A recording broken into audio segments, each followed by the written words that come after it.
What's up, folks? You are tuned into the Failing Frequency. I am Ethan. And I'm Mike. And we're kind of like the bad boys of Star Trek podcasting. In that we're bad at what we do. And we swear. Yes, that too. Show him, Mike. Poo. That's a good one. There we go. I'm going to say, cunt. That's as loose in the Americans. So we cover the spread. We min-max the swearing. Yeah. We like to get together and talk Star Trek. So we've got some of the week's Star Trek related news to go through with you. Then we're going to go through this week's episode of Star Trek Prodigy. What was it called? Sleeping Borg's Lie. Yeah. Which is definitely a spoiler. Yeah. Right off the bat. Like, there's no way around it. I had to, on Facebook, just be like, okay, I'm not going to put the episode title as I normally do. It's going to be in the comments, hidden away, dotted. Because, who named it and was like, no, this will be fine, spoiler-wise. Even worse, they released all the episode names before episode 11 came out. So I knew this was going to be the Borg one 2 weeks ago. You mean season 3, episode 1? Yeah. The scene between, somewhere between last time they finished an episode a year and a half ago. Anyway, before we get on to that, how you doing, man? Yeah, I'm good. I'm living the dream. I am mostly awake. I'm mostly happy. I am mostly doing all right at work. I'm living fantastic. How about yourself? Nah. Yeah. Kind of broke, and now like the afterglow of Halloween is worn off. Like, I love Halloween. Halloween's my favorite time of year, and now we fastly approach my second to least favorite time of year behind Christmas, and that is Guy Fawkes Night. I'm hearing fucking fireworks now. I don't have a problem with fireworks. Yeah. I just wish that Guy Fawkes had blown up the Houses of Parliament. Yeah. I'm going to be a real stickler and say, I do have a problem with fireworks. I'm tired of every fucking year there being a news story where someone these 14-year-olds who somehow got hold of fireworks, even though they all work in like supermarkets that sell them, were firing fireworks at my car. Oh, I'm sick of those fucking news stories. I don't mind that, I live near some sort of events place over there where there's always fireworks going off. And I live near a car park over there where at this time of year, there's going to be some teenagers firing off fireworks in there. I don't mind teenagers getting up to no good. There's fucking nothing else to do. Yeah, I don't mind them getting up to no good. It's when they're idiots and blow their hands off or they fire them at, other people. Yeah. If they just want to take fireworks down to the park and set them off, that's fine. If they want to do it and blow themselves up, blow their hands off or fire them at kids, then yeah. Yeah, no, yeah. Same. If you want to hurt someone else, that's not cool. If you hurt yourself by accident, then you now get to be an example. Yeah. So yeah. But yeah, it's not cool that we celebrate the execution of someone who should be revered as a folk hero, in my opinion. Just change it to V for Vendetta Day. That's what I do. I watch V for Vendetta every year on the 5th of November. Well, not just that. I got worried and I was like, oh no, I hope there's no Star Trek birthdays on November the 5th. And it's fucking Armin Shimmerman's birthday on Guy Fawkes Night. Sad. Okay. Yeah. So I will be watching The Magnificent Ferengi, followed by V for Vendetta, I reckon. Yeah. Seems like a good one. Yeah. Good pairing. Mm-hmm. Wait, are you going to see me actually remember something this week? I don't know. There are time codes below to skip through the news. And it's not the Lower Decks finale. Yeah. It's not the Lower Decks finale for once. For once. Sweet. Yeah. Yeah. So are we ready to get into it? Yeah, let's fucking go to news. Sound. So, to start off with, of course, the ongoing saga, the recurring villain of the failing frequency, the Paramount Plus Star Trek CBS nonsense distribution rights. Yep. So, do you remember Pluto TV? I do. I've got it on the TV. Yeah. You've got it. So Pluto Yeah. TV is the channel. Is it here in the UK as well? I thought it was just in Ireland and some of the places. It's online. It's online. Is it online? Yeah. It's online TV. It's an app rather than a terrestrial channel for me. So I just go onto the app and it broadcasts like it's terrestrial TV. That's so bizarre to me. Yeah. It's like we're a streaming service. No, you're not. Mm. That is not a streaming service. You are an internet television network. Yeah. So yeah, and it's like channels. So like you can't it's not on demand. You can't pick what episode you've got on. No. You go and see what episode of whatever is on that channel. Yeah. At that time. Yeah. So Pluto TV has a Star Trek channel, so you can go and watch. And now they're adding a second Star Trek channel. So they can. I was trying to remember as we were lining up the news story, the Lord of the Rings. How about second Pluto TV channel? How about second Pluto TV? Much better accent from yourself. Yeah. Thank you. Well, thank you.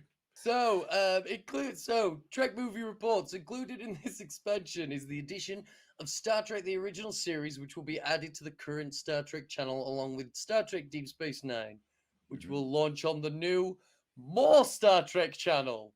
Oh, yeah. Do you like Star Trek channel? Would you like more Star Trek? That's some great use of the English language there. Yeah. More Star Trek channel. I want more Star Trek channel. Presumably, original Star Trek channel is just TNG and Voyager then? Because I doubt they're showing Enterprise.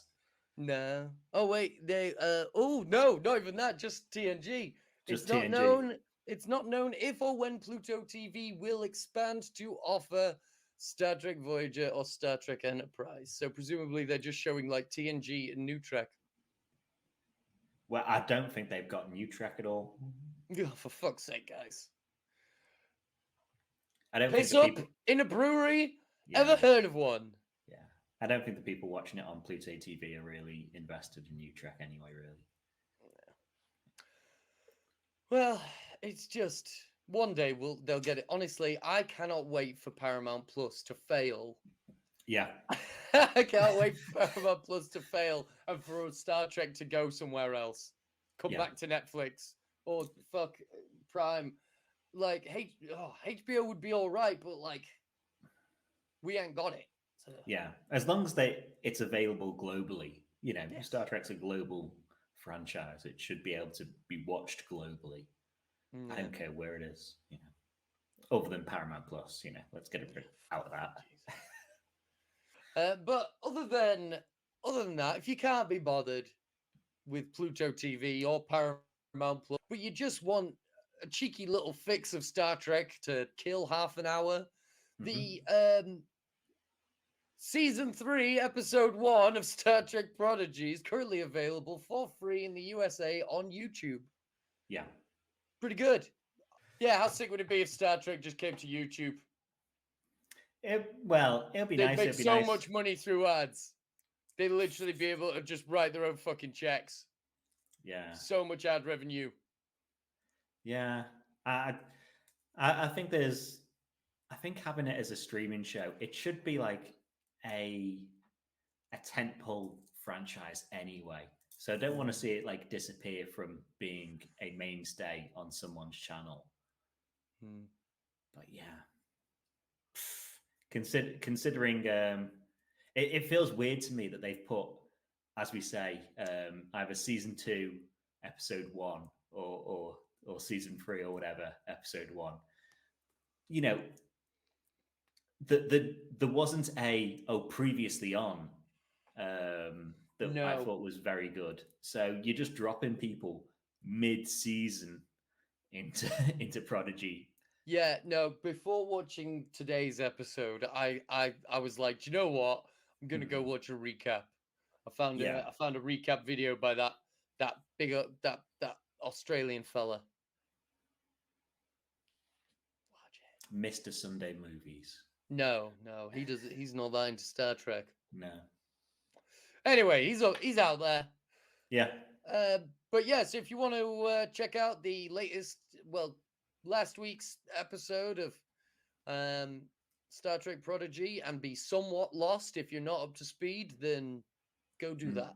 If you're if you live in the States, yeah. If you live in the States, go do that. Go do it now.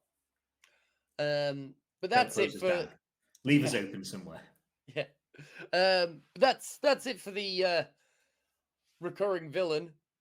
Let's get to some serious stuff, as well as raising awareness, getting people to vote for worthy causes, and being recognized for representation.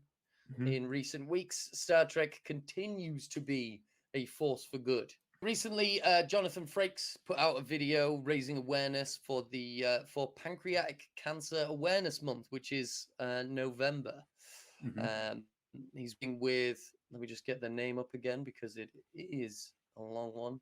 The Pancreatic Cancer Action Network, otherwise known as PanCan. PanCan. There you go. Yeah. Levity. Levity in the face of horrible shit. Yeah. In the video,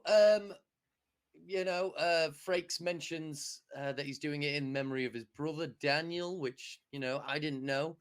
But one could expect that there's very few people on Earth who can say that they are lucky enough to have not had their life affected by cancer in some way.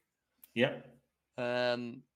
But yeah, so they are raising awareness, and they are going to be holding a kind of like a community conversation,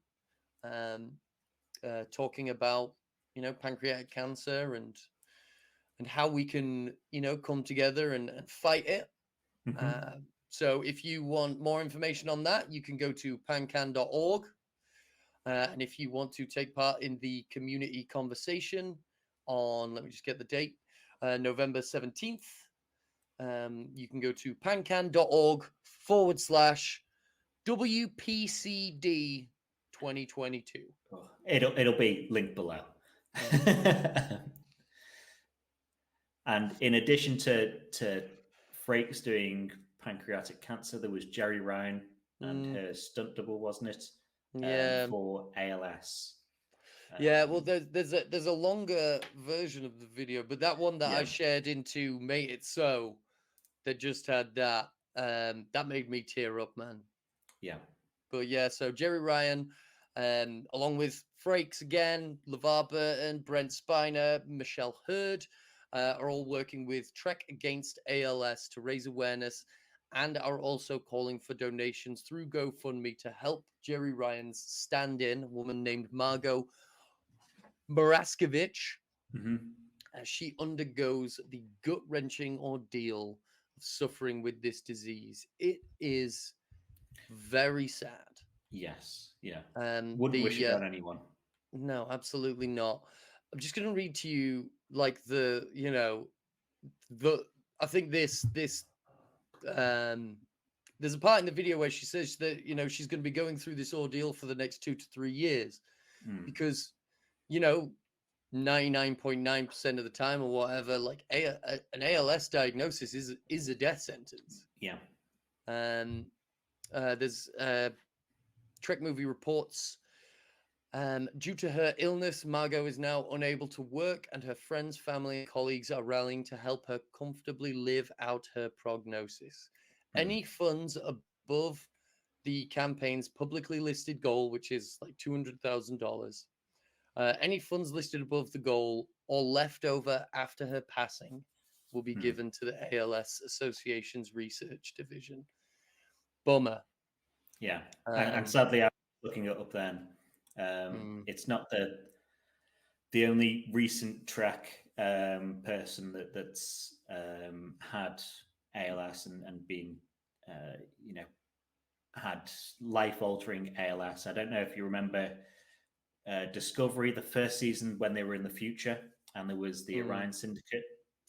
Yeah, and there was the guy in the stand-up wheelchair or whatever it was. He was previously on Discovery in minor roles and backgroundy, but came onto that in that season as a guy, as an actor with ALS, and is still working through it. Kenneth Mitchell, sorry. yeah. It's a franchise that has, a couple of ALS sufferers throughout. He was at Star Trek Day, wasn't he? Yeah. Yeah, sad stuff. There's a man who has ALS who is like one of my heroes. He's called Dave Warnock. He's a former preacher, and he lost his faith, deconverted. He did a lot of activism, still does a lot of activism for free thought and promoting atheism. Yeah. And part of his like thing is telling people, listen, I'm staring death down as we speak, and I'm not afraid to go to hell. I'm not bothered about going, Yeah. He's he's a very brave man. He confronts his prognosis on a regular basis in open debate. Yeah. Yeah. There's some very strong, very, very strong people out there, man. There are. Yeah. Stronger than I. Oh yeah, no, I'd be screaming. I'd be freaking out. Yeah. Constantly. But if you want to donate to that cause, you can find information for Margot's GoFundMe and for the ALS associations by going to trekagainstals.com. Yeah, more links down below. Have we got? Let's try and crack into something. Enough of sadness and the end of life. Let's go to the beginning of lives. The children.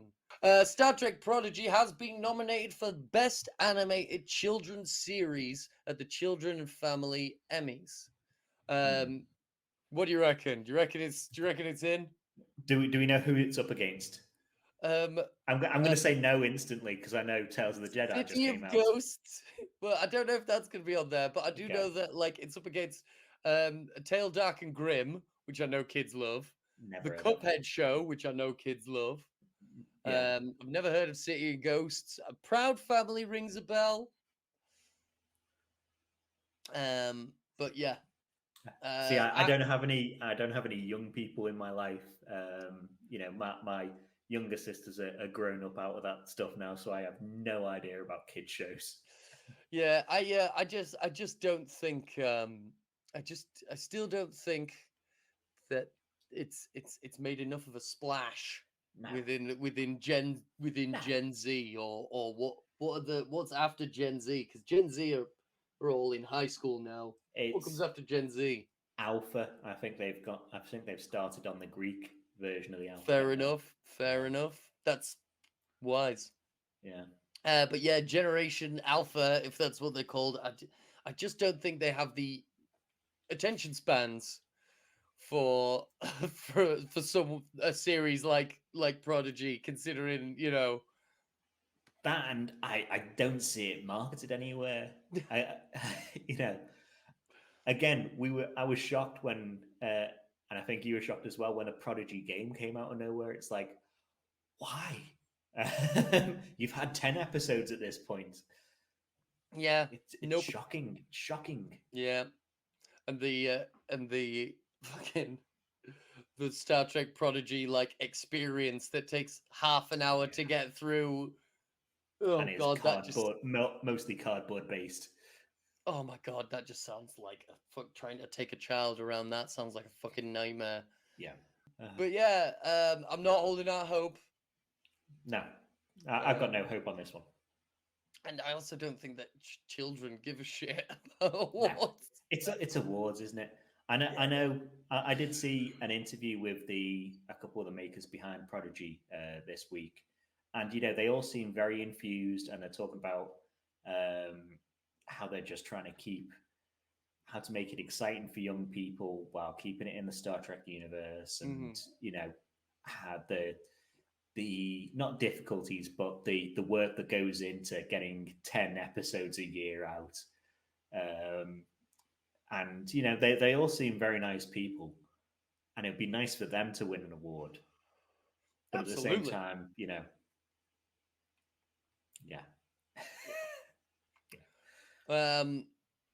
But anyway, speaking of Prodigy, Janeway's great. I'd love some more live Janeway. Yeah. There's been some discussion recently. There's been some interviews and stuff, and there's been some statements said by Kate Mulgrew and Alex Kurtzman regarding the possibility of Janeway's live action return, which we've spoken about a couple of times. We both kind of feel as though like there's not actually been any production discussions about it, but that like Kate Mulgrew's just kind of fanning the flames of it, kind of. She's like, oh, there's been talks. Have there? Especially considering that the actual substance of this news article or release, what she was saying, how much news there was at the start of Picard that Patrick Stewart had so much creative control over it. Mm-hmm. And then we've got the news article from this week, which is Kate Mulgrew saying, oh, if she's going to come back, it needs to be fantastic writing and stuff like that. And you go, okay. Yeah, I think that's a better way to go about it. She obviously is like, I don't need full control, but I definitely do need a good script. Yeah. But at the same time, if it's just batting back scripts saying like, no, don't want the character to go this way. No, don't want the character to go this way. No. Yeah, that sounds like a good idea. Well, we've got Alex Kurtzman here, semi-confirming what we've suspected. Kurtzman says, I think it's in discussion. Again, just let's pretend you're running a franchise. Let's pretend you're running a franchise. Well, I mean, to be fair, we did just have like an announcement from like Disney saying that like, or not even an announcement, like it was kind of a leak. People saying that like Kathleen Kennedy's not allowed to announce projects anymore. Yeah, they're in production, like actively filming and shit. Yeah, and that this has been the DC problem for a decade, in that they go, "There's a Green Lantern movie coming," and you go, "Oh, cool, when?" And they say, 2015. You better wait for it, Yeah. Oh, by the way, we meant 2025. Or The Rock. The Rock said he wants to play Black Adam. I mean, he was good. He was good in The Scorpion King, a film that came out 2 weeks ago. Yeah. And then fucking millions of years later, the film comes out and it's meh. That, from what I've heard. I haven't seen it either and don't intend to watch it for money. But it makes me laugh that when he first said that in like 2009, he had Black Adam's haircut. Where it's like kind of like it's very much a widow's peak, isn't it? Yeah. And since then, he's like he started shaving his head. He's been shaving his hair for no reason other than he wants to. And now they're like, no, Black Adam always looks like this. And you're like, what? Hold on. Who? What? Yeah. He looked exactly like the character, not that long ago, other than he, character's Greek or whatever. Yeah, sure. Black Adam's always looked like this, and there's 5 lights. Yeah. Sure. So Kurtzman basically goes on to say, in Hollywood, what does that mean? That's like a man saying to you after a day, I'll call you. Yeah. Yeah. Yeah, exactly. And it's, I've still got some minor hope that she's at Picard's funeral at the end of this next season of Picard. Yeah, just non-speaking, cool. Just at the side in a uniform. Yeah, that's all you need. So Mulgrew said, "I said this to Kurtzman." God, I love her voice. I really want to hear her say this. Yeah. I said this to Kurtzman. The writing is going to have to be absolutely exquisite and as tight. And I mean so tight. I want that language to burst. That was it. And I want the story to be so tenuous and taut. I want to hear. Tenuous is a bad thing, isn't it? Yeah, I don't know. Brick up a thesaurus. Yeah. I just really want to hear her say taut. Yeah. T-A-U-T. Taut. Yeah. Like when she says pecan. Pecan pie. Pecan. But yeah, if Janeway's return to live action, it is entirely Mulgrew's doing. Yeah. She's been pushing this narrative since the start of Picard, I think. Anyway, so there's been discussions between who, like me and this pretty lady in the mirror. Yeah. There's been discussions whether I'll take this role that will definitely benefit me very much financially, especially as a, compared to Patrick Stewart. I'll make the comparison. Hollywood's not great for women of a certain age. Let's say, and Kate Mulgrew is a woman of a certain age in that regard. And she had big in Orange is the New Black. Can't say I've seen her much places since. And she is a stage person more than an actor. Yeah, no, Star Trek's always been good at pilfering its talent from the theater, though, hasn't it? Yeah, but what I'm saying is, like, more than Patrick Stewart, she would benefit from this. Patrick Stewart, is so close to death anyway. He's a knight of the realm, and he's a knight of the realm, and he's 90. He doesn't need to do Picard at all. He didn't need to do Picard. Kate Mulgrew has got many more years in front of her, relatively, and I'd estimate, because the way Hollywood works, much fewer of them are going to be working years. I don't know, what else could she do if Janeway doesn't become a thing? She's got the voice. She's got the voice. She's got voice acting. She does have a great voice. She could. Yes. Oh, she could play Daddy Warbucks in Annie. Yeah. Yes. Or the old woman in Matilda. What's the, Oh, Miss Trunchbull. Oh, she'd be a great Miss Trunchbull. Yeah. Oh. This is probably where we find out when I do the research afterwards when I'm putting the video together. She probably was. If she was, here's a picture of her. If she wasn't, there's no picture. Or if she was Daddy Warbucks at any point. Yeah. If she was Daddy Warbucks, here's a picture. Yeah. Just one more bit of news before we go on to the to the meat.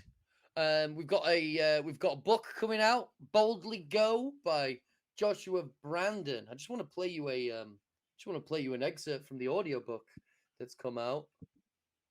Long before Gene Roddenberry put me on a starship to explore the galaxy, long before I actually went into space. You never saw it coming. No, it's shut in the face, motherfucker. We've done this news before. We've spoken about this. The audiobook's out now, baby. Nice. You can now hear the Shatner face himself saying his own words. Yeah. Part memoir, part musing, it says. So essentially, what you mean is a man structured.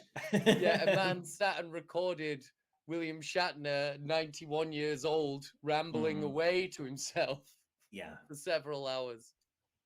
This 91-year-old tried to keep his thoughts as structured as possible, but at some points he, talks about toast for half an hour, and Yeah. you know what level of his toaster toasts. And how he just 90-year-olds and do. how it's not right. Yeah, And how these damn modern toasters, they never get it right. goddamn toaster. Yeah. So I'm looking at the article on trekmovie.com regarding this fucking book, written by big letters William Shatner, little letters Joshua Brandon. Yeah. Boldly Go: Reflections on a Life of Awe and Wonder. And I see this little bit here. Some of him talking some nonsense. He also delightfully devotes some of the book to his game show days. So presumably he was watching a game show while the guy was talking to him, and he went, I was on a game show. So boom, boom, boom, including the Match Game, Battle Tales, the Hollywood Squares, and more, and gets into the weeds on what exactly was going on during his berserk appearance on Pyramid, when he cost his contestant partner $20,000. That he So went, ha ha ha, I'm rich and you're not. Well, you're not far off. Yeah. Essentially, I don't know what the fuck is happening here, but I've found two clips from this episode. They are both very poor quality. Yeah. One of them has he has to describe, it'll say things like things with feathers behind his teammate, and he has to start naming things with feathers, and they go, "Oh, things with feathers." Yeah.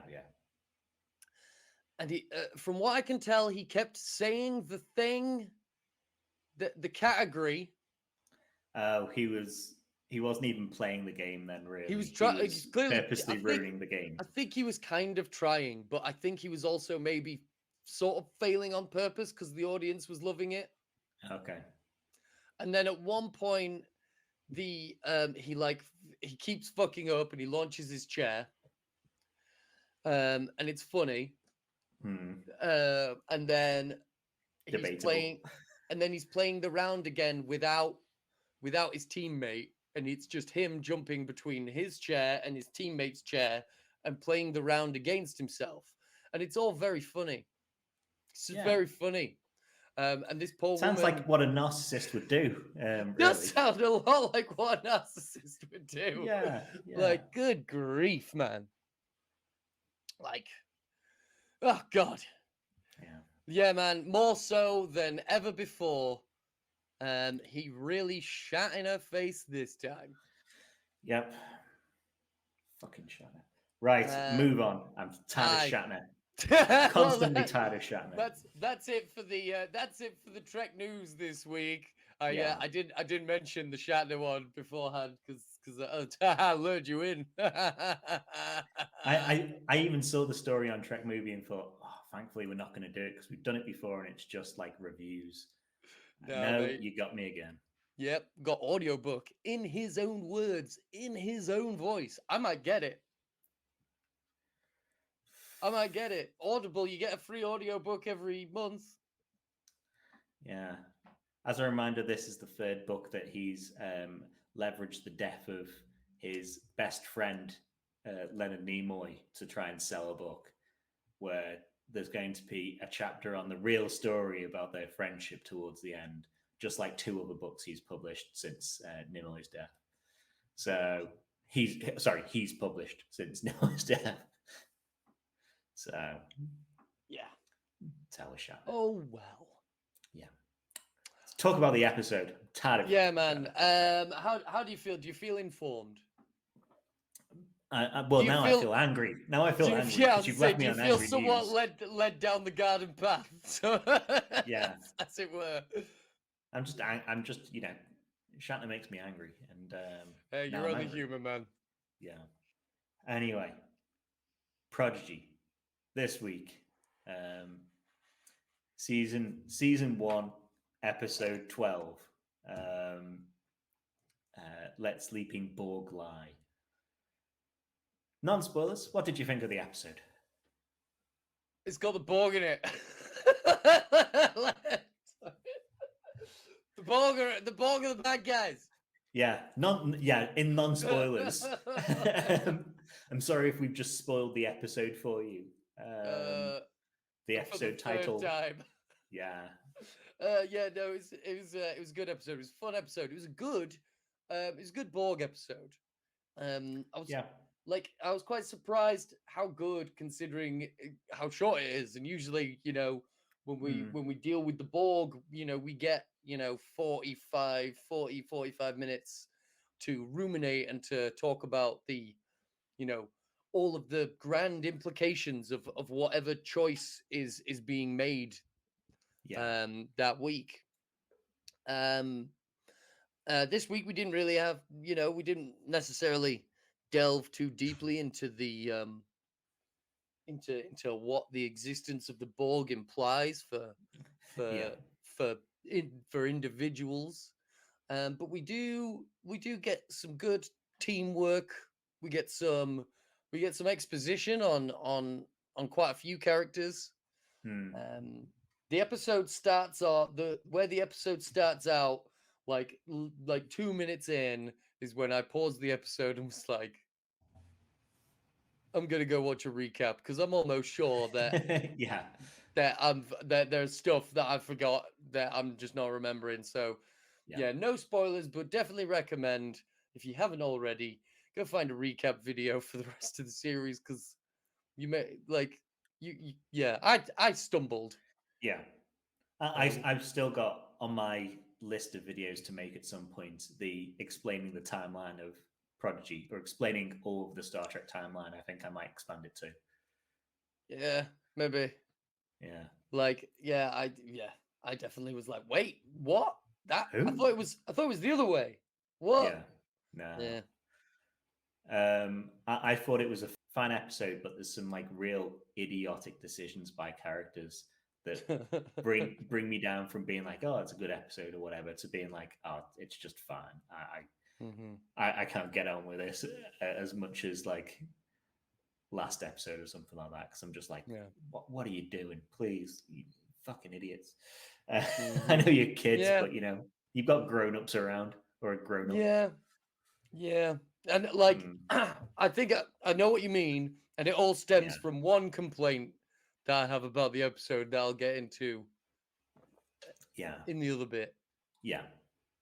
Well, do we want me to push through the episode recap, and then we can do spoilers? Then we can. I say we might as well. Okay. So the crew of the Protostar are on the Protostar trying to find the Diviner's anti-Starfleet virus from last week, and they find it between some deck plating. The weapon seems impervious to their attempts to destroy it, but a proximity alert, there's a power-down Borg cube outside.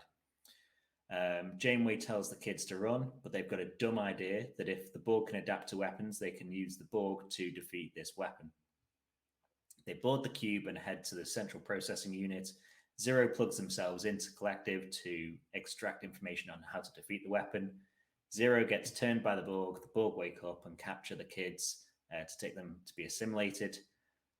Gwen talks Zero out of assimilating them, and Zero puts all the Borg to sleep just in time for them to leave, with the unfortunate knowledge that the Borg couldn't defeat the weapon anyway.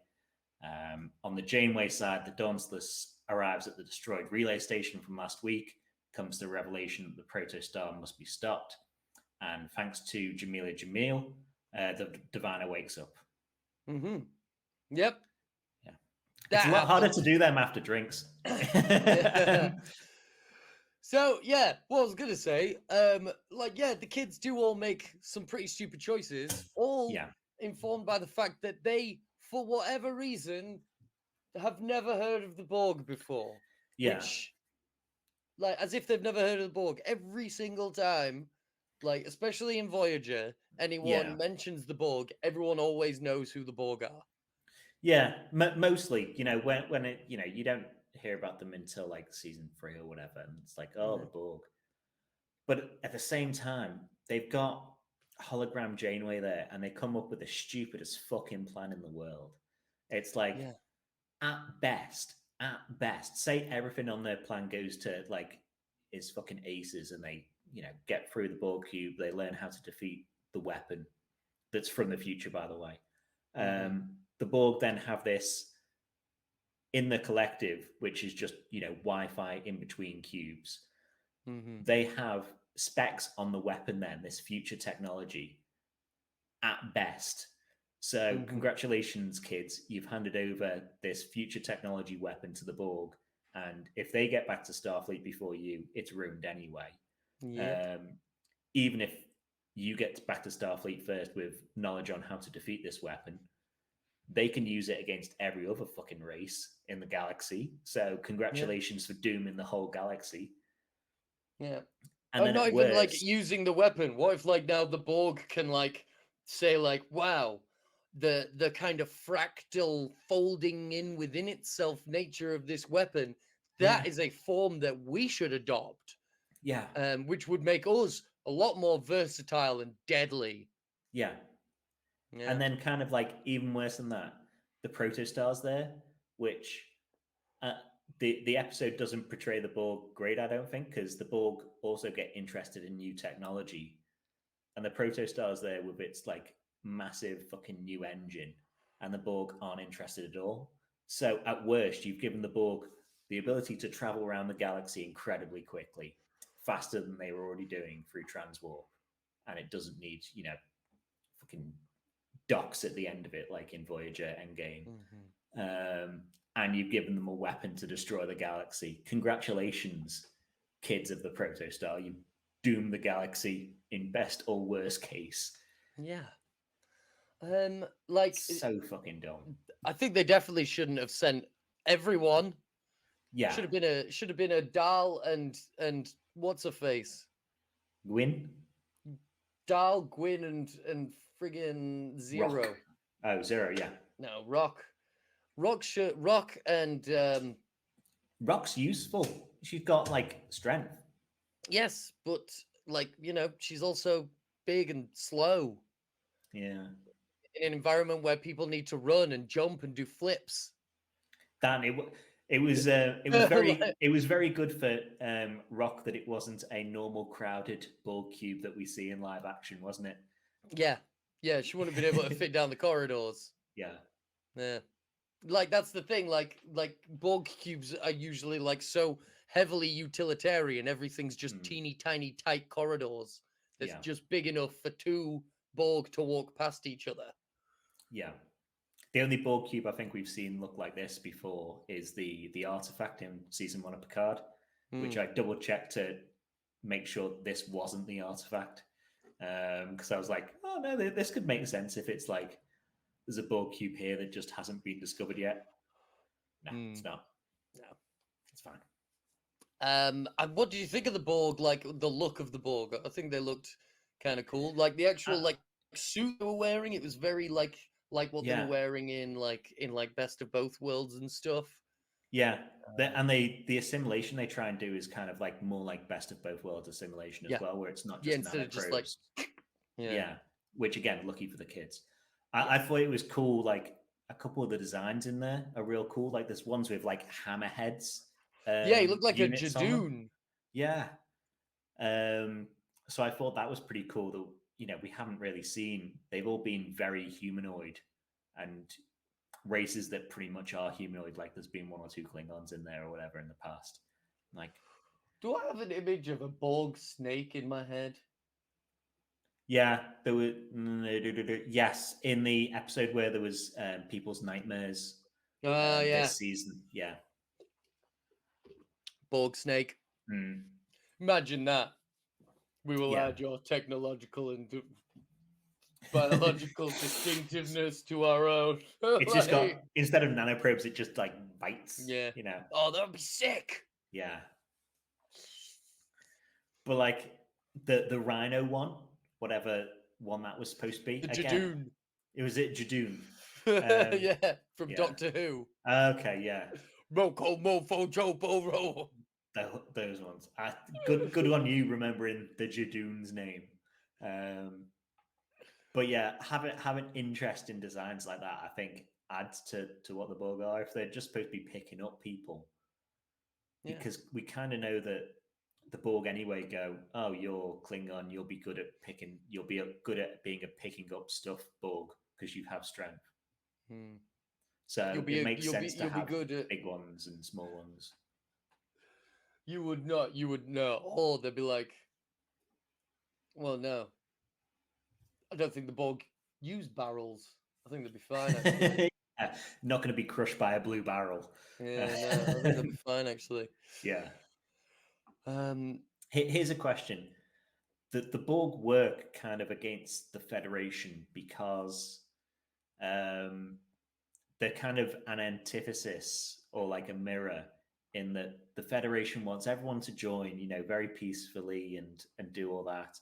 And we learn and we grow and stuff like that by sharing of knowledge. And the Borg are, no, we'll grow by you giving, we'll take your knowledge yourself and we'll make you very standardized or whatever.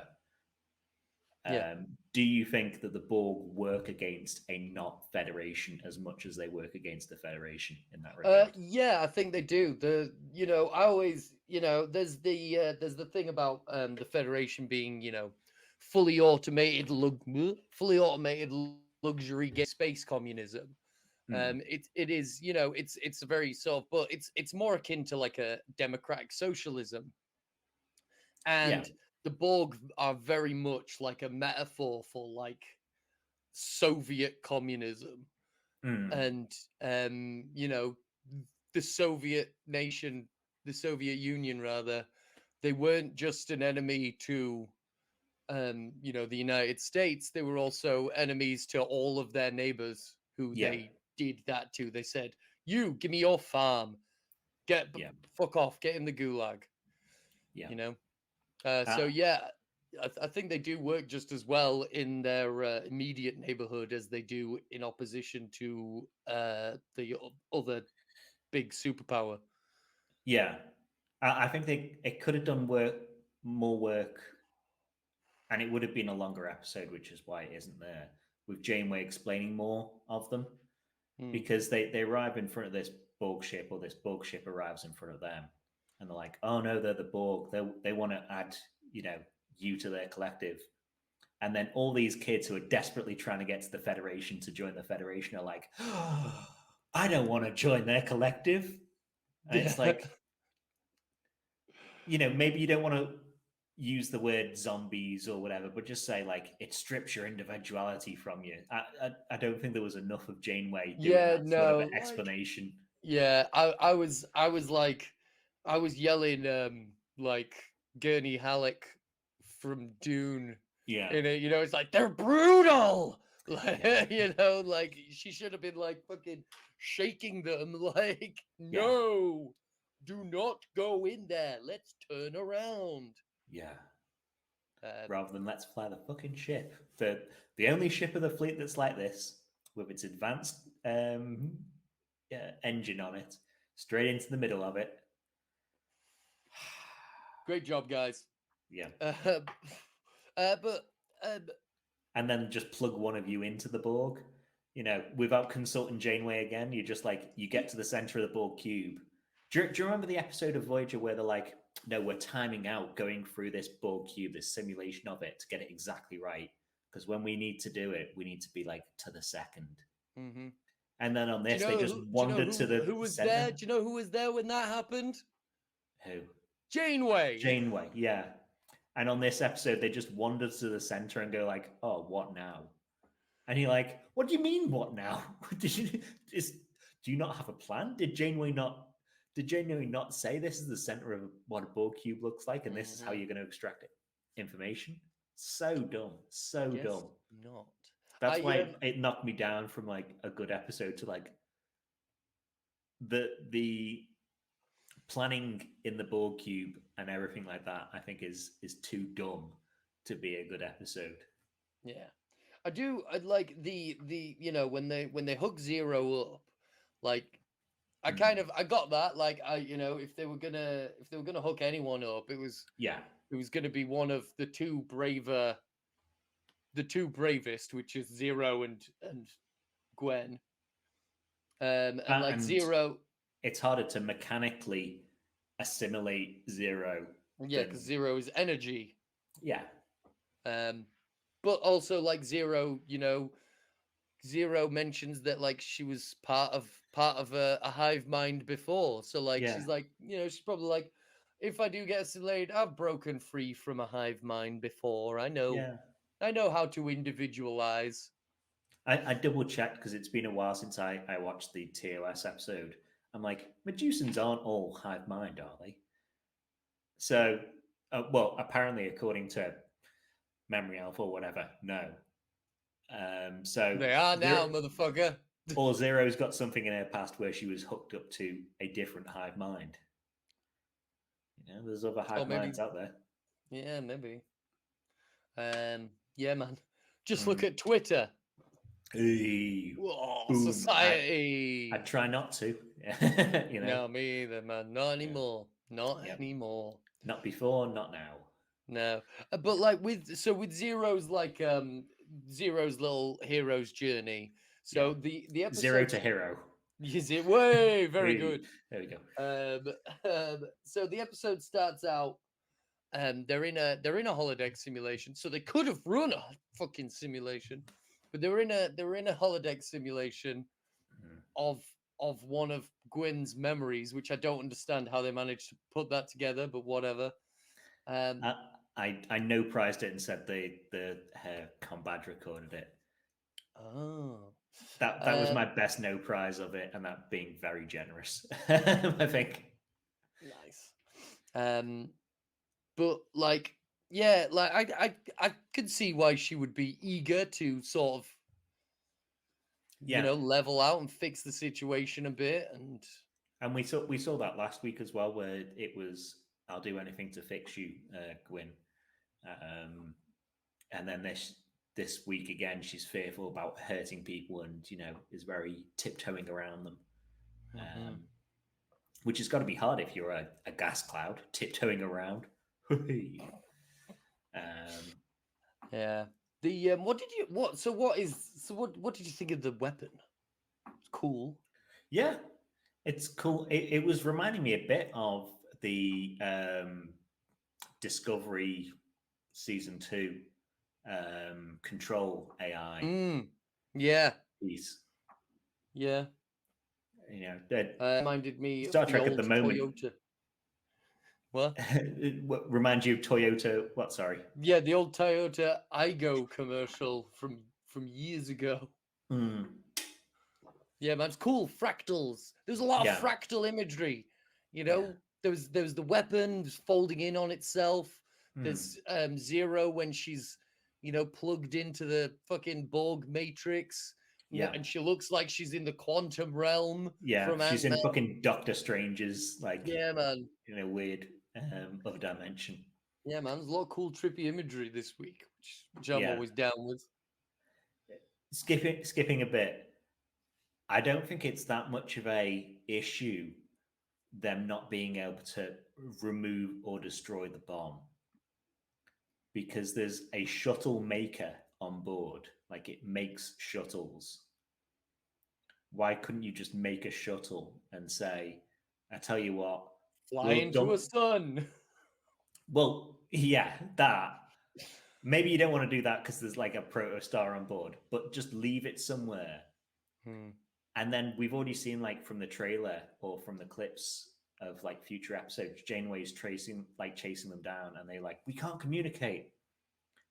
Build a shuttle, launch it out, say, by the way, Janeway, we can't communicate from this because it'll blow up your ship. But we're here to enlist. We're here, yeah. We're your friends. Don't go over there. Yeah. Yeah, that would be wise. It seems like non-stakes for me again, and it's just kind of. I don't get it. Yeah. What else with the kids before we talk about fucking Janeway? What have I got? Oh, there's a bit where they talk about. So I've got in here. So they talk about like they need to get like to the control room, and I think it's Zero that says we need to get to the vinculum. Yeah, Just put vinculum. Ooh, and then I googled it, and I was thinking of speculum. Yeah, it has been in Trek before.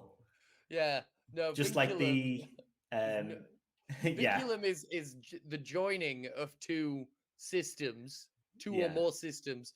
Speculum is for the spread. Anyway, yeah, for the spreading of systems. The spreading, let's say. Yeah. They also talk about the neurolytic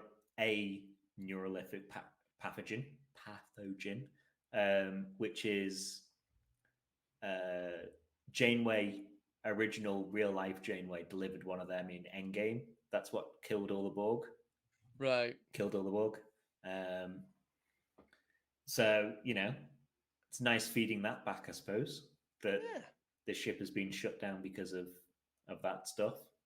Yeah, that's cool. Yeah, it's a good Easter egg. And it's not long after, is it? It's like we're still we're not that far from Endgame at this point, are we? Hold on. Okay, Endgame is 2378, and this is 2383. So, or 2384 now. So about 6 years. Mm-hmm. So, yeah. Well, we already know the Borg didn't just all die instantly. Maybe it was just that subgroup of Borg or whatever. Yeah, I guess. But yeah, doesn't matter. I mean, like there's fucking there's loads of Borg still alive. Yeah. There's Jurati Borg just hanging out somewhere at the moment. Far off, asking people if they want to join the Borg. Yeah. Please, sir, do you want to join our Borg? Yeah. Yeah. Fucking Oliver Twist. Yeah. But we've got the Janeway stuff anyway. Yeah, man. Isn't it interesting? I was trying to think back of the last time we followed two ships in a series, and the only two times I could think of it were in Enterprise, where Trip is on the Columbia for a couple of episodes, and then on TNG, then when Worf gives up his Starfleet post and just serves on a Klingon ship for a couple of weeks. Because normally it's you never go over a couple of episodes being on two ships. No. Yeah, no, they don't. Yeah. Like when they announced that, when they first announced Discovery, I remember reading an interview where they were saying that they were looking at Game of Thrones, and they were looking at all these different storylines happening all at once. And in the first series for the first part of the first series of Discovery, we did have a lot of Klingon stuff and a lot of disco stuff. Yeah, I suppose. Yeah. But that didn't end up panning out. Then we get, in series 3, we get Book in his ship. True. And we get the disco folks. But I've always I've forgotten just all of Discovery. Yeah. But having the series set, spreading it over two different ships, adding in a third, that'd be cool. Yeah. You get naval dramas that take place, where you're getting full storyline of fucking Russian guys in that submarine and some Americans in that submarine, and you're following them both, and he's got a corrupt leader, and these guys are dying or whatever. Or just even the Battlestar stuff where you've got ships and you're not vying for power between them, but there is a balance of power between two captains. We never really see that multiple episodes. It's so rare, because Star Trek ships are apparently, they go out alone. All the captains are they've hung out together for too long. They're like flatmates. Well, they were in the Resistance together. Yeah. But they're like flatmates that have lived together for 10 years, and I'm just going to go out, I kind of need a bit of space from you, I like you still, but I need to get somewhere of my own. You know, that sort of way. And you go like, yeah. But we haven't really seen it as a series many times. But yeah, look forward to more of it. It's fun, and it was fun getting some more Janeway than we got last week. I like the bit where she's having tea, black. Fresh coffee. Would you like a cup? No, I gave it up years ago. I only drink tea now. Saying doctor's orders, no more coffee. I've got a notice saying no coffee. Fire that doctor. Yeah. If it's the EMH, sorry, mate, you gotta go. Yeah, erased. Just like when I got prescribed Listex amphetamine, and the doctor was like, "You're gonna have to massively lower your caffeine intake," and I was just like, "Okay." Yeah. To what? 5 monsters a day? No, I don't drink Monster. I drink a lot of coffee. Yeah, I do drink less, but I don't.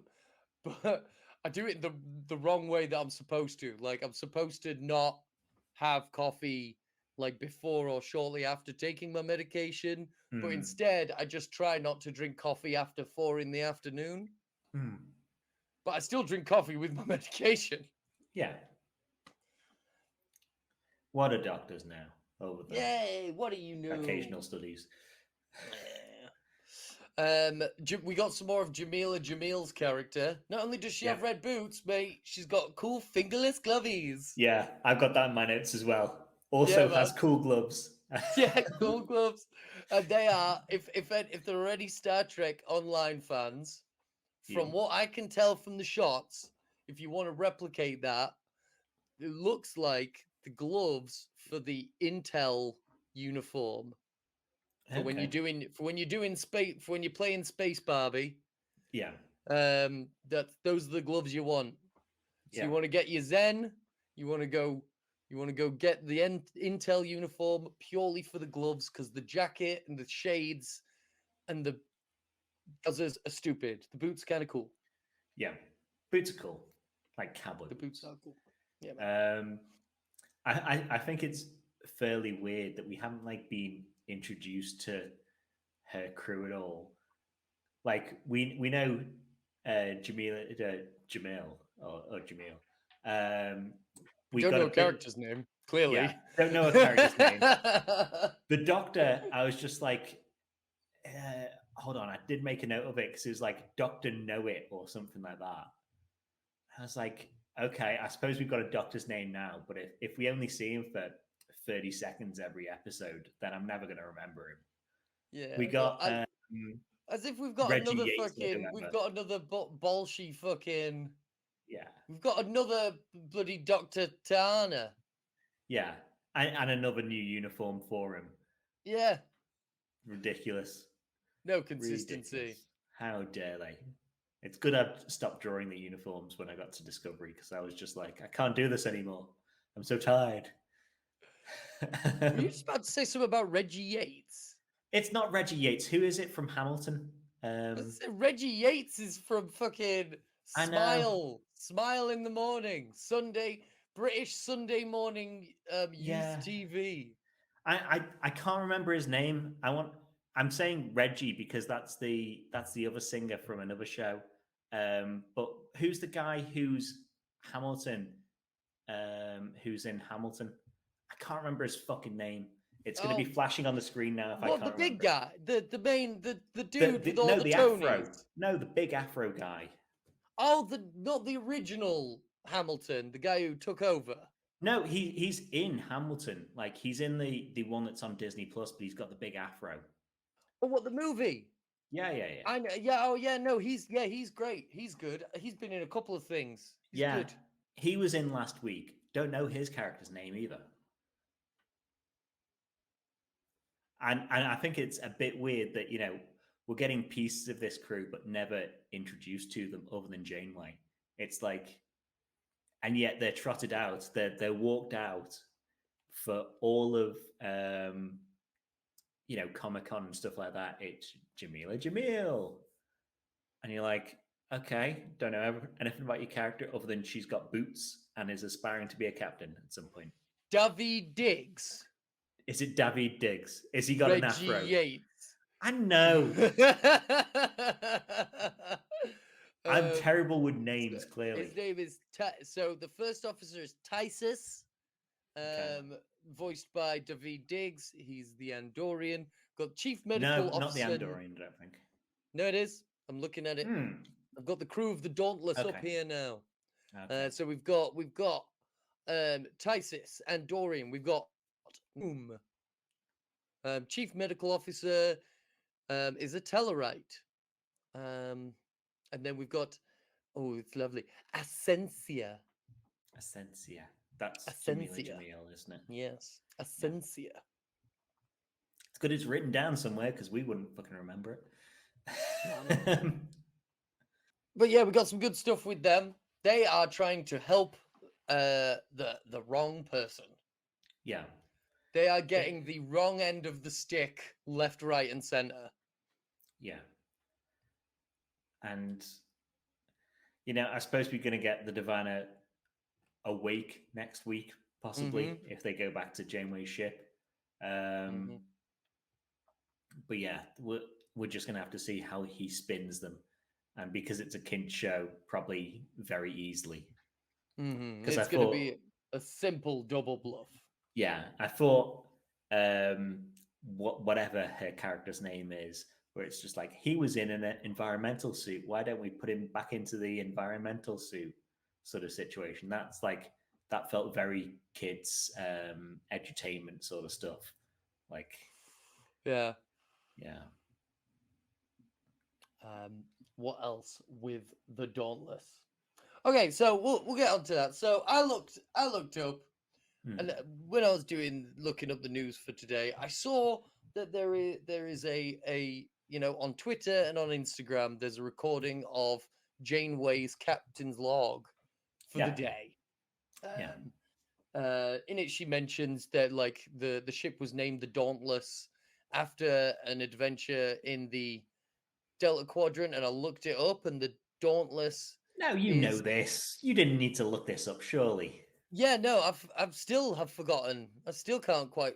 No, the ship was named by B'Elanna, who was the project lead on making the ship, and it's named after the Dauntless that they thought was a Federation ship, but was by the guy trying to seek revenge on 7 of 9 for getting his whole civilization assimilated, and it wasn't a Federation ship.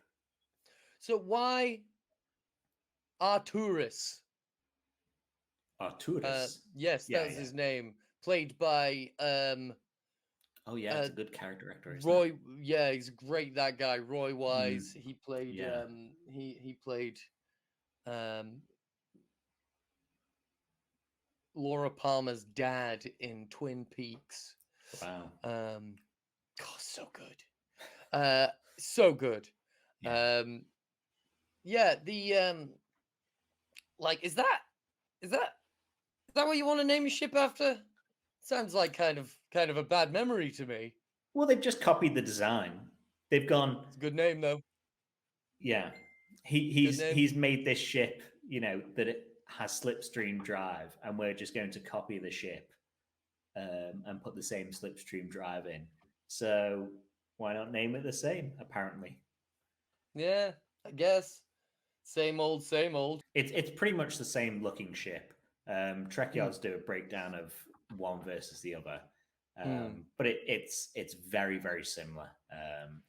And you've got to go, well, she just went, well, they made the ship look like that and it traveled in slipstream, so I'll make the ship look like that and it'll travel in slipstream too. I've got an image of like B'Elanna with like the specs of the original Dauntless and the specs of this new ship, and they're like, we need a name, and she's like, oh, whatever, and just rips the bottom of the whole spec for that and just sticks it onto that. Done. Yeah. It's the Dauntless. She's ripped out the design and like tried to not rip out the name when she did it, handed it in, and they've gone, oh, have you got a name for it? And then she just rip out at the top of the page as well and just be like, it's fine. Be fine, I don't care. She's a busy woman, B'Elanna, in that she's, got a recent kid. She's appearing in a comic and she's making the Dauntless all within a couple of years. Yeah. She's also the first officer aboard whatever ship Paris is the captain of in Star Trek Online. Yeah. Great. Busy woman. Yeah. But yeah, like I say, so I'm saying, so the reason why I bring that up really is I didn't know that that Star Trek has been releasing captain's logs and ship logs for like most episodes of Star Trek on Instagram and Twitter since like season 3 of Discovery. I was unaware of this because I don't use Twitter, and I think that, and I don't use Instagram. I think and I think the people who do well, no, I think that Twitter and Instagram are the most harmful social medias out there, aside from like, you know, Truth Social and what's the one that fucking Kanye wants to buy? Parler. Tidal? Oh, Parler, sorry, No, Tidal is the music app that he has, which my partner says is actually very good. Not so much for the breadth of the catalog, but like they say that the sound quality is noticeably better. Yeah, I hear that. I hear that too as well. I mean, that said, I can't say I can hear a fucking difference. I've not got very good hearing. If you can't tell by our audio week to week, neither of us have good hearing. No. If you would like to volunteer sound engineering services, you know, sound, comment comment below. We won't pay, even if we start earning money. We will not pay. We refuse to. No, not this is Star Trek. This is a cashless society. Yeah. But yeah, I didn't know that they were they were doing this. And I found a delightful ship's log by Shax from the last episode of Lower Decks. Personal log, stardate 58499.8. Repairs on Douglas Station are underway after a deadly assault carried out by the sinister Admiral Buenamigo's automated ships. Starfleet has a real problem with admirals either being saints or total egomaniacs out for their own gain. There's nothing I hate more than an evil admiral. They seem to crop up annually. I do have to admit that this time was special, though, because, I got to eject the warp core. And by the prophets, it was everything I dreamed it would be. A 2-story matter-antimatter bomb shooting out of the bottom of the ship mid-warp. Oh, and it never would have happened without Ensign Bradward Boimler. I can't believe I ever doubted the boy's pa. That bear cub helped me realize a dream years in the making. He's a bridge buddy for life, I tell you. Oh no, I'm getting emotional again. I have to go. Yeah. Isn't he lovely? He's lovely. He's so happy with that, and he's just like, yes, destruction raining down. Yeah. It's fucking, and it's like, and it does seem to like inform on the characters like a fair bit more. Yeah. As well. Like the one we've got for last week's Prodigy, I was going to say Lower Decks, is Janeway, and it goes through the launch of the Dauntless. It goes through or playing it here. Vice Admiral's log, stardate 61224.9. We are en route from the Carina Nebula near the Beta Delta border, the last known location of the USS Protostar. Our only lead on her missing crew, led by Captain Chakotay. It's strange commanding the Dauntless after years behind a desk. Even its name, suggested by project lead B'Elanna Torres, is a solemn reminder of my previous time in the Delta Quadrant on Voyager. The sacrifices there, the mistakes we made. And now, a chance to return and rectify them. This was the mission of the Protostar, one Chakotay deeply believed in. And yet the question remains, what happened to him? Our investigation led to a battle-damaged asteroid where we discovered a broken comm badge and equipment, rations, life support, enough to sustain hundreds for decades. But it was strangely empty, save for one lone survivor. Perhaps he holds the answers we seek. For the launch of the Dauntless, the mission that the Protostar is on, that's all stuff that we didn't kind of know before. Instead, and it's we written got by the episode writers as well. Yeah, instead we got an opening monologue that mentions the fact that the ship was stolen every 5 seconds. Yeah, stolen. Yeah, they didn't mention it this week. So yeah, but it won't be long. It won't be long at all. Yeah. It won't be long at all. But yeah, that's been nice, and I think we'll probably try and throw them in if they're of any interest into this show here that you're listening to right now with your ears. Yeah, now that we know that it's a thing. Yeah. That being said, Twitter is bad. Yeah. Avoid Twitter if you can. Avoid Twitter if you can, and extra avoid Instagram. It's just we were talking about beforehand. It's just envy fuel. It's just like it's just if you want a bunch of reasons to feel bad about yourself, get Instagram and look at other people having a better time than you. Much like the audio recordings we're recommending, the lives that you see on Instagram aren't real lives. It is a fake version of what people want to be, and don't get yourself sucked into that, and don't get yourself comparing. What is it? Comparison is the thief of joy, or something like that. Yeah, man. You don't always need to be comparing yourself to the Joneses next door. If you haven't got anything else on the episode, do we want to talk the moral of the episode? Yeah, sure, Which, absolutely. It's a kid's show, so it's not that hidden. It's fairly shouted out that there's two. I put down two. I put, we all get hurt. It's a risk of revealing yourself to others. You shouldn't feel ashamed for doing it in act of love. Yeah. And the other one I got was, I've put in brackets next to it, it's semi-meaningless twaddle. Your friends are your collective. Yeah, there's definitely that. That's resistance is futile. They end the episode with Dal saying, resistance is futile. Oh, we're all in our collective. And it's like, oh yeah, try that against like the Borg with nanoprobes that would have assimilated you in seconds. Oh, we're all in a collective. Well, no, maybe they should have done that. Just like, you will be assimilated. No, you will be assimilated. Your technological, biological distinctiveness will be added to ours. You're going to join our fun ship. Yes. Yeah.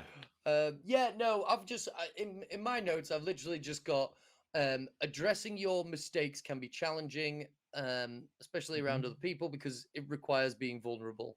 And vulnerability can be hard. Yeah. Like you say, exposing yourself, especially to the people that you care about. It can be difficult, even though, the people that you care about and that care about you will tell you till they're blue in the face. Like, you can tell me, you can open up to me, but it's easier said than done. But more often than not, it's worth doing. Yeah. I think that's fairly well done, and you voiced it probably better than they did. Well, I am in therapy, so yeah. All the lessons from therapy you're getting for free here, folks. These are just passed down therapy lessons. I'm passing it from my therapist on to you guys. Yeah. But no, I think that's a great. It's obviously this show, and that's a good thing to teach kids. I deal with my nephew and my partner's kid, and when they get really upset or they're genuinely upset about something, they don't want to talk about it. I remember when I was a kid, when something was worrying me, I would just get like a stomach ache, and I'd just be like, I don't feel well. And my mom would be like, "What's on your mind?" Yeah. And like, leave me alone, witch. Mind reading witch. Leave me alone. Stop it. How? Yeah. But yeah, like that's the thing, it's an important lesson for kids, because it's hard for adults, it's hard for kids, it's hard for adults. Like, it's a good lesson. Yeah. It's one of the final lessons we've got, recently. Looking back at last week's Prodigy and last season's Lodex, Yeah, I think this is like a good lesson. Yeah, absolutely. Yeah. As well as obviously the teamwork. Yeah, Teamwork makes the dream work. Teamwork. That's fucking teamwork. Yeah, no, that's the ever present moral lesson of Prodigy, especially. Yeah. Play nice. Put all your toys back in the box after you're done with them. Yes. Yeah. If not, put them on. Fire them out an airlock. Yeah. That's what I was saying. Put the weapon on the shuttle and fire the shuttle into the sun. Well, apparently they can't move the fucking weapon. It's in midair. You can't. No, you can't. How could no? Just use the shipbuilder to build another protostar next to it. Transport the protostar actual core across, and then push the other one into the sun. Genius. That's genius. Yeah. That's yes. Use your fucking brain, tiny kids. Fucking awesome. That's a much better idea. Yeah. Oh man, if only they had us there. Yeah. If only they had two grown adults to point out the logic errors in their kids' show. Yeah, man. Well, no, I think like if we were there, like we could be doing the shaking. It's the Borg. We need to leave. Yeah. Like, if we were there, that would happen. I mean, the only thing I would say on that is it kind of makes sense that Janeway would be like, well, if you're not going to leave the Borg, how about walking middle of the ship, just around? Because she did that so many fucking episodes where it was just like they made that Borg set and they were like, well, we might as well get the bunny out of it, walk down this 2-corridor set over and over again. Well, yeah, no, that'll have been the that if they'd have planned the mission out ahead of time, that would have been it. You've had like the setup, and she's like, now what you're gonna want to do is see this corridor here. You're gonna want to go around this corridor a few times. Yeah. And then the speculum will appear. How the kids whip out the phasers as well and be like, after one shot, they're like, haha, this works. And they all pull out phasers and start shooting all around and like, oh no, they've adapted. It's like, yeah. Did no one, did Janeway not tell you? I mean, and then Gwyn, I forgot to say, makes a Batleth out of her. Yeah, that was whatever. sick. Yeah, that was cool. Yeah, man. Gwyn's cool. I like Gwyn's Gwyn. cool. Yeah. Gwyn's cool. Zero's cool. Yeah. They're all cool enough. They're all cool, but I think Gwyn and Zero are becoming my like favorite characters. Yeah. Yeah. Yeah. And obviously, I like Rock. What's her fucking name again? Asensia. Just because of her style. Yeah. Well, just not like it's not the style itself. It's not the style itself. It's it's the statement. It's the bravery. You know, that's good fashion is all about taking risks. And she's out there doing it, man. Yeah. You wait, if this goes on a couple of seasons, we're gonna see her like catwalking down in proper Jamila Jamil. Yeah, just a big ass fucking dress. Yeah.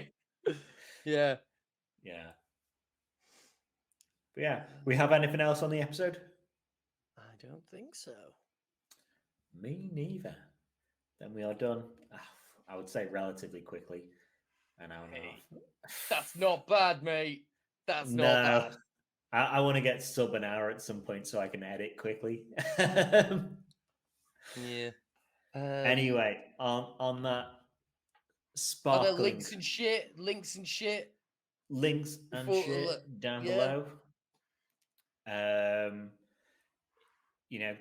Ethan's TikTok, the Made It So Facebook group, all that, time codes if you've forgotten and want to skip back to something for whatever reason, because I remembered it up front this week. Damn it. Yes. I didn't have to edit it in. But yeah. And Trek Against ALS and pancreatic cancer. Yeah, no, definitely. Yeah, definitely. If you can, if anyone can, please, do what you can. Yeah. Times are tough, but if there's always someone out there having it tougher, and if you can help them out, then that's what we're on the planet for. Absolutely. And on that note, live long and prosper, motherfuckers. And peace and long life, double dumbasses. Weird then.